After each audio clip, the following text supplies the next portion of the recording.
bisa mendapatkan kebahagiaan dalam aktivitas apapun sekalipun sederhana. Tapi ketika kebahagiaan itu tidak diiringi dengan ridha Allah, rasanya itu akan selalu sementara. Kita butuh momen-momen baru untuk mendatangkan kebahagiaan itu. Tapi titik poin ketika Allah ridha dengan apa yang kita kerjakan, apa yang kita lakukan, maka Allah akan tanamkan satu cawan yang luas kandungannya, yang bisa menerima setiap keadaan dengan hal yang paling menyenangkan. Apapun yang kita lihat selalu nyaman. Yang kita dapati, kita ridha dengan apa yang Allah berikan. Keadaan itulah yang oleh Nabi itu diungkapkan dengan komen yang sangat simpel tapi dalam isinya. Kata Nabi, ajaban di amril mu'min. Orang beriman itu kalau benar imannya, maka kehidupan itu mengagumkan. Bila dia mendapatkan kesuksesan, dia iringi dengan kesyukuran. Sehingga sifatnya tetap proporsional. Dia sukses tapi ada keseimbangan dengan syukur. Sehingga tidak berlebihan menyalurkan kesuksesannya itu. Dan dengan sifat berlebihan itu hanya memberikan beban pada dirinya. Saya pernah sampaikan kan, di kesuksesan itu identik dengan gaya hidup. Rumus gaya di fisika itu kan selalu F1 banding lurus dengan F2. Apa yang didapat itu yang keluar. Tapi orang tidak boleh lupa bahwa F itu selalu berbanding lurus dengan P. Gaya berbanding lurus dengan tekanan, hukum Pascalnya. Semakin banyak gaya, semakin tertekan hidupnya. Itu bandingan nilai kehidupannya. Nah, jadi gaya itu diperkenankan. Karena itu bagian dari energi. W sama dengan F dikalikan S. Hukum energi kan begitu. Jadi hidup nggak mungkin kalau nggak ada energi. Tapi energi yang terbaik itu akan dihasilkan membawa kesuksesan kebahagiaan ketika ridha Allah tertanam. Saat dia sukses, dia bersyukur sehingga proporsional. Saat dia merasakan duka pun dia nyaman karena punya sabar. Nah, sabar itu mahal. Di Jepang ada banjir, itu bisa minta maafnya luar biasa, tak tahan dia bunuh diri. Di kita banjir bisa berenang. Itu gambaran. Cuma kalau nggak seimbang repot juga. Nah, membangun keseimbangan itu butuh konektivitas yang kuat dengan Allah. Konektivitas itulah yang dalam bahasa agama disebut dengan sholat namanya. Ya. Di pertemuan lalu kita sudah mencakup beberapa bagian dari sholat itu. Tapi saya ingin tekankan sedikit untuk menguatkan. Sholat berasal dari kata wasala atau silatun. Dasarnya kata wasala yang berarti terkoneksi dengan kuat. Terhubung dengan erat. Kita pernah dengar istilah silaturahmi kan? Ya kan? Kalau kita kumpul, bahasa kerennya saya mau silaturahmi kan? Tapi goalnya tercapai nggak? Nah, silaturahmi itu kan dari kata silah, terhubung dengan erat, rasa sayang dan perhatian. Sehingga parameternya itu bukan saat datang. Kalau datang kita nyapa, wajar karena orangnya ada. Tapi kalau berpisah kita masih ingat, masih peduli, masih mendoakan, masih ngontak, itulah silah namanya. Di setiap keadaan kita masih terkoneksi. Keadaan kita yang terhubung dengan Allah. Sehingga di setiap tempat kita diperhatikan. Di pekerjaan kita dibimbing. Di rumah tangga kita diiringi. Sehingga semua berjalan mudah dan membahagiakan. Yang melatih kita untuk terkoneksi sehingga nggak putus dengan Allah. Itulah yang disebut dengan sholat. Sehingga goal dari sholat itu adalah membangun konektivitas kita dengan Allah yang kuat. Itu yang dimaksud di Quran surah keempat An-Nisa di ayat 103. فَإِذَا قَضَيْتُمُ الصَّلَاةَ maka jika anda telah tuntas mengerjakan sholat, فَاذْكُرُوا اللَّهَ. Ukuran keberhasilan sholat anda itu ketika anda merasakan konektivitas dengan Allah, mulai nyambung. Qiyaman, jalannya ingat Allah. Sehingga kalau orang jalan, bekerja di apapun, saat dia ingat Allah, dia bisa memfungsikan tubuhnya sehingga tidak mengerjakan apa yang Allah tidak sukai. Gak akan mungkin Anda melihat sesuatu yang tidak Allah senangi. Dalam keadaan yang sama Anda ingat Allah. Gak akan mungkin melangkah pada tempat yang salah saat ingat Allah. Dan itu tidak mudah. Karena banyak orang keluar masjid pun setelah selesai sholat masih tertukar sendal. Padahal kalau dia ingat Allah gak mungkin itu terjadi. Itu pelajaran dasarnya. Wa qu'udan wa ala junubikum. Baik itu duduk bahkan sampai berbaring. Ada koneksi. Nah jadi singkatnya, sholat itu semua gerakannya, semua bacaannya, Dari mulai kita bertakbir sampai kita salam, bacaan yang mengiringi, itu bukan sekedar gerakan hampa makna, formalitas kita bergerak dan berakhir, bukan sekedar membaca bacaan yang tidak ada isinya, tapi semua bimbingan bagaimana kita diajarkan langsung oleh Rasulullah bisa mengoneksikan lewat gerakan dan bacaan itu tersambung kepada Allah, sehingga feedbacknya semua apa yang kita bacakan dijawab oleh Allah. Semua gerakan yang kita lakukan ini hakikatnya bimbingan tentang inti kehidupan kita. Jadi di sholat itu ada bacaan, ada gerakan, ada hikmah, ada maknanya semua. Jadi bukan kita takbir begini hampa saja. Tidak. Kenapa mesti begini? Kenapa tangan yang kanan menutup yang kiri? Kenapa bacaannya setelah itu ada iftitah, ada al-fatihah? Itu ada maknanya. Dan dahsyatnya semua profesi-profesi sahabat dan generasi setelahnya yang belajar dengan benar tentang sholat ini, itu semua merubah hidupnya jadi lebih sukses dari apapun yang mereka pilih dalam menjalani hidup. Dan yang paling hebat, itu yang menjadikan Nabi mendapat perintah pertama bukan zakat, bukan haji, bukan umrah, bukan puasa, tapi sholat. Dan perintahnya khusus, spesial, disampaikan dalam peristiwa Isra Mi'raj untuk memberikan pesan begitu tingginya nilai sholat ini untuk kehidupan manusia. Mohon izin maaf bagi teman-teman yang baru bergabung, supaya tidak banyak mengulang, teman-teman bisa cek kembali di pelajaran sebelumnya. Kita kemarin telah selesai di pembahasan iftitah dengan tangan kanan meletakkan di punggung yang kiri, lalu kemudian diletakkan di atas dada seperti ini. Kesimpulannya adalah, saya cepat saja, dari mulai kita bertakbir, kalau ingin terkoneksi dengan Allah, maka fokuskan diri kita untuk tersambung. Buang urusan dunia semua ke belakang. Jangan bawa dalam sholat.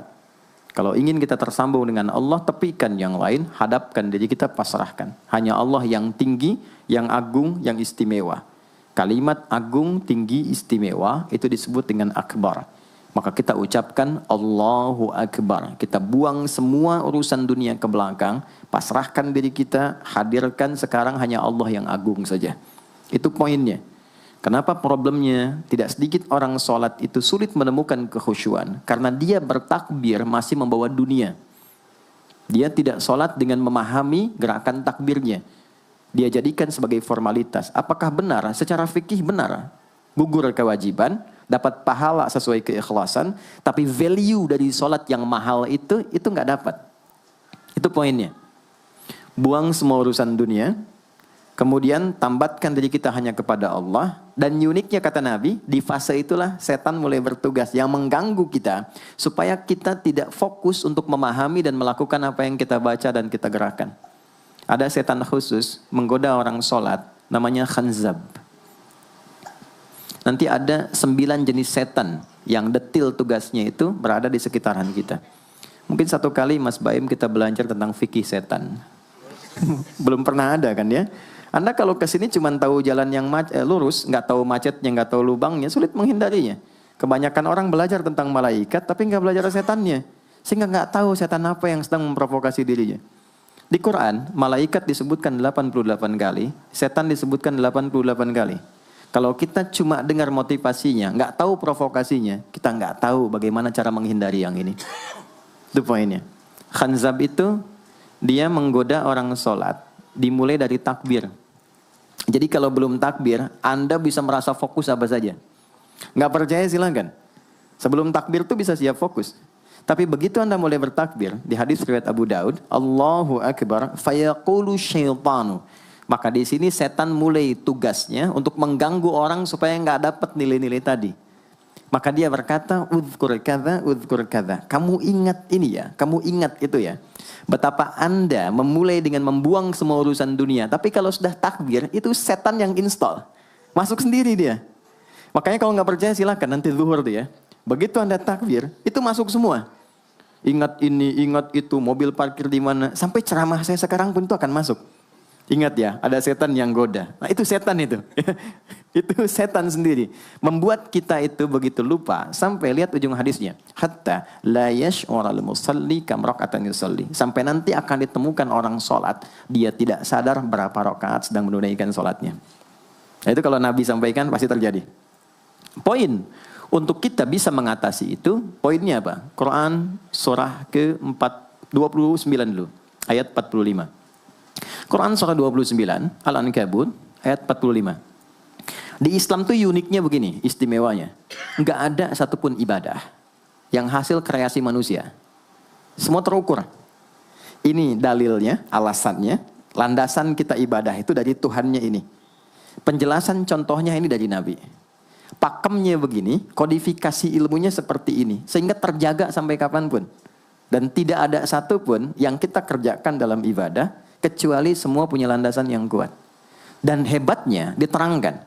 Ini caranya, ini bacaannya, ini maksudnya seperti ini hikmahnya. Kenapa Anda begini? Kenapa begitu? Hasilnya apa? Ketika seseorang sedang memulai sholatnya, dari awal dia pengen fokus, tapi ketika dia mulai bertakbir, muncul godaan, maka sebelum sholat ditunaikan, Allah sudah ingatkan, Utlu ma uhya ilaika minal kitab. Utlu itu dari kata tilawah, artinya baca, pahami, amalkan apa yang telah dipahami itu. Jadi sejatinya sebelum sholat, kata Allah kalau ingin menikmati sholatnya, ingin tahu value dari sholat dan dihasilkan seperti orang dulu meraihnya, maka jangan kita terfokus untuk formalitas saja. Yang penting benar bacaan, takbir sampai salam terjaga. Betul, sekali lagi, itu menggugurkan kewajiban, formulasinya selesai, secara fikih tuntas, tapi hikmah sholat yang tadi itu kita nggak dapat. Maka yang terjadi apa? Baca dulu, tilawah, utlu, baca, pelajari dulu, sebelum sholat. Kemudian pahami, kenapa takbirnya begini? Kita kemarin sudah belajar. Kenapa tangan kanan menutup yang kiri? Apa maksudnya sampai kita diperintahkan sholat? Bagaimana kemudian saat kita baca Al-Fatihah? Kenapa yang dibaca itu? Apa yang jadi bimbingan dari Al-Fatihah untuk kehidupan kita? Kalau sholatnya seperti itu akan merubah hidup kita. Itu langsung Allah sampaikan demikian. Lalu kerjakan, wa aqimis shalah, tunaikan sholat seperti aku tadi isyaratkan, kata Allah. Inna sholata tanha 'anil fahsya wal munkar. Maka jika engkau menunaikannya seperti itu, sholat akan merubah hidupmu. Itu kata Allah tuh. Minimal mendorong kita berbuat jadi lebih baik. Jadi bukan sekedar menjadikan kita pribadi baik, tapi semua yang kita kerjakan menjadi lebih baik. Itu sholat. Itu yang bisa merubah seorang Jundub bin Junadah yang dikenal dengan Abu Dzar Al-Ghifari. Ini teman-teman, kenapa Ghifar itu viral? Ghifar itu adalah desa pembegal. Jadi semua sekampung begal semua. Sekampung. Pimpinannya namanya Jundub bin Junadah. Jundub bin Junadah. Singkatnya masuk Islam. Saat masuk Islam, secara singkat saja, Nabi arahkan, diajarin sholat. Betapa sholat merubah hidup beliau, jadi lebih baik. Kembali ke kampungnya, mengajarkan, singkatnya apa? Madinah heboh dengan kedatangan tapak kaki, yang ternyata itu orang-orang Ghifar. Sekampung kurang lebih masuk Islam, dan berubah jadi orang baik semua. Merubah hidup mereka. Jundub orang sukses, setelah itu jadi ustadz. Ini mungkin yang menginspirasi judul preman jadi ustadz. Ini tadinya pembegal. Pembegal semua. Sekampung sukses, jadi orang baik, aktivitasnya berubah, lebih berkualitas. Untuk memberikan inspirasi ke generasi masa depan. Bahwa kami dulu pernah begini, dengan sholat kami berubah, kesuksesan kami raih, maka diviralkanlah nama daerahnya. Tambahkan al di depannya, ujungnya tutup dengan i. Maka dilekatkan nama bekennya, kunyah, namanya Abu Dzar. Abu Dzar Al-Ghifari. Al-Ghifari itu untuk memberikan kesan begini, saya ini dari Ghifar. Itu kampung jelek, desa tempat pembegal, tapi Islam merubah, saya menjadi lebih baik. Sholat mengarahkan saya punya kualitas hidup yang lebih baik. Itu poinnya. Sejak peristiwa itu, orang-orang Islam dari manapun yang bukan Arab, itu selalu melekatkan nama daerahnya untuk mengenalkan. Islam pun sudah sampai ke tempat saya. Buktinya saya menjadi baik. Ada namanya Muhammad, punya bapak namanya Ismail, punya kakek namanya Ibrahim, kakek buyutnya Al-Mughirah, eyang buyutnya Al-Bardizbah, tinggal di kecamatan Ju'fah, kabupatennya Bukhara, provinsinya Khorasan, negaranya Uzbekistan sekarang. Maka karena dari Bukhara, dia kenalkan diri, datang ke daerah Arab, saya dari Bukhara. Rumus yang sama, tambahkan al di depannya, ujungnya i. Maka dia katakan, Ana Al-Bukhari. Itulah Imam Al-Bukhari. Bukan orang Arab. Kita punya guru besar Syekh Nawawi dari Banten. Ana Nawawi Al-Bantani. Ana Ahmad Yasin Al-Padangi. Tapi kesan kota itu untuk menunjukkan Islam telah sampai ke tempat saya dan merubah saya menjadi lebih baik. Kang Baim datang ke Mekah, umrah, katakan saya Baim Bong al tanah kusiri.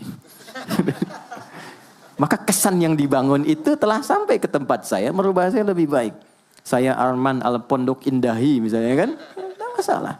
Itu sah. Dan orang mengenal, oh rupanya Islam telah ke setiap wilayah. Tapi value-nya sampai enggak. Jangan cuma kita katakan saya dari fulan, saya dari tempat A. Poinnya adalah apa yang merubah engkau dari Islam menjadikan engkau lebih baik. Jadi kalau ada orang Islam mengaku Muslim, lisannya tidak lebih baik. Maaf sekali, telinganya mendengar tidak yang baik, perilakunya kurang baik, maka dipertanyakan klaim keislamannya. Sudah sejauh mana saya mendapatkan keberkahan dari Islam itu? Itu yang menjadikan kenapa sholat paling pokok dipaksa kita wajib. Bukan karena sujud rukuknya. Anda tidak sujud pun tidak akan menurunkan status Allah sebagai Tuhan. Tetap Tuhan. Tapi ternyata ada value besar yang dengan kasih Allah diminta kita sholat supaya kita minimal jadi orang baik.